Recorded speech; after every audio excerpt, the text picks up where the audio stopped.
Did you see what an anonymous baseball executive had to say about Bryce Harper? This one came out of nowhere. Now, I don't think Bryce Harper is the be-all, the end-all, but here is a top National League executive, and he killed Bryce Harper in a story from a baseball site called FRS with Robert Murray. Yahoo recaps this. Here's the text. He's simply overrated. The good ain't worth the bad. He's a losing player, cares about himself more than the team. If I was in charge and had money, my team would not pursue him. We could use that money to sign 2 or 3 winning players. Winning. Text 2. He's a losing player. I would not sign him. I would not use that money. I would sign 2 to 3 winning players. Text 3.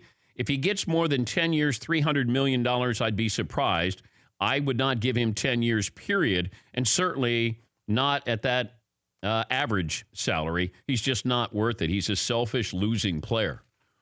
Wow. All righty then. Zing. Sounds like the Yankees kind of ball player there.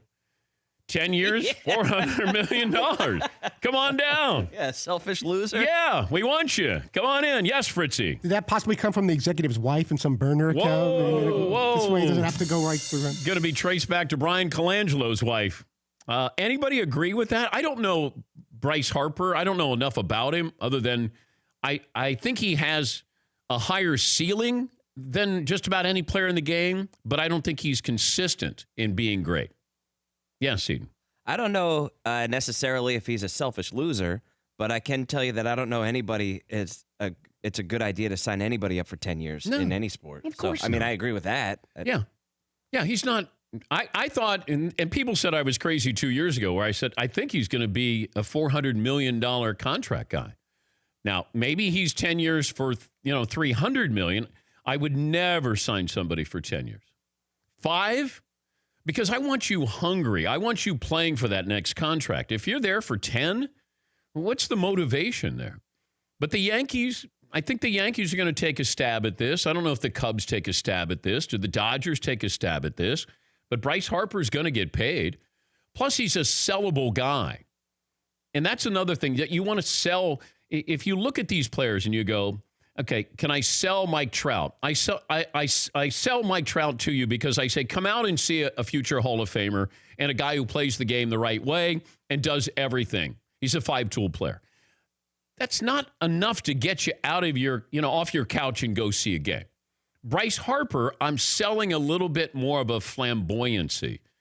I would take Mike Trout in a second over Bryce Harper, and I would take Mookie Betts over him.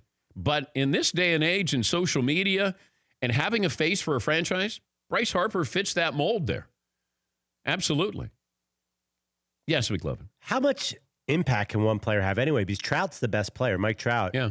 And they only had 1 or 2 really big-time years. So I don't even know if it matters. Like, you're short. Baseball, it's not like LeBron. You can't bring a LeBron in who's going to just win for you. It always goes back to LeBron. I was trying to, we're 9 minutes in, and I was trying to get to the 10-minute mark without mentioning LeBron James. Well, if Bryce Harper went to New York, where LeBron is now, according to Reggie Miller. Well, keep in mind, Bryce Harper was called the LeBron of baseball when he was on the cover of Sports Illustrated when he was a teenager there.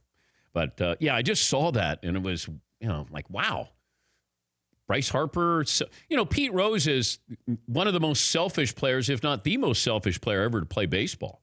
But he was selfishly great. And if I'm getting hits, getting on base, scoring runs, playing 5 different positions and being an all-star, all right, I'll take that selfish, because baseball does lend itself to being selfish. Like you get up in today's game, because it used to be I'm going to sacrifice my at-bat to get you over to the third base or move the runner along. They don't do that anymore. Everybody's selfish now because nobody's playing the game where let me do the little things. Let me move the runner over. I'm going to give up this at bat to move the runner over in scoring position. So they are selfish. It's all about home runs and strikeouts. That feels a little selfish there. Yeah, Paul. The one difference though is like a guy like Pete Rose. He hit 312 at age 23, and then he always hit 310, 345, 348, 335. He never dipped down. He never had even an average season.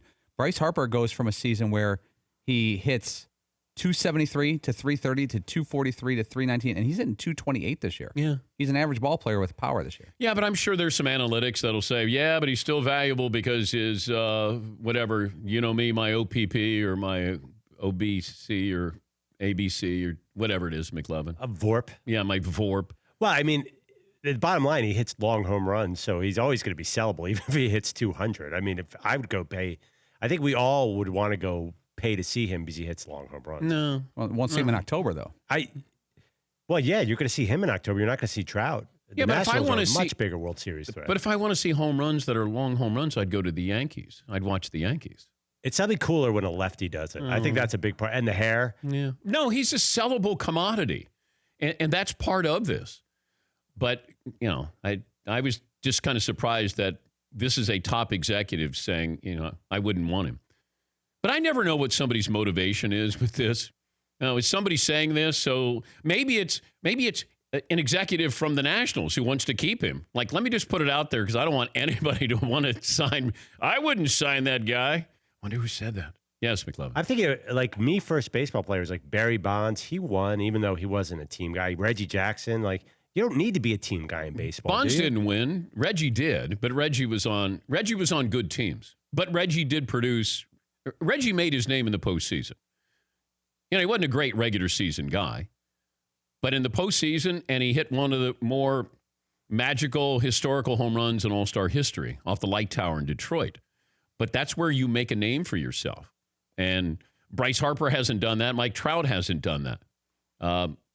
Mookie Betts, a little bit. But, today's baseball star, who's producing in the postseason where they're making a name for themselves? For more Dan Patrick Show, tune to Audience Channel 239 on DirecTV or download the Dan Patrick Show app.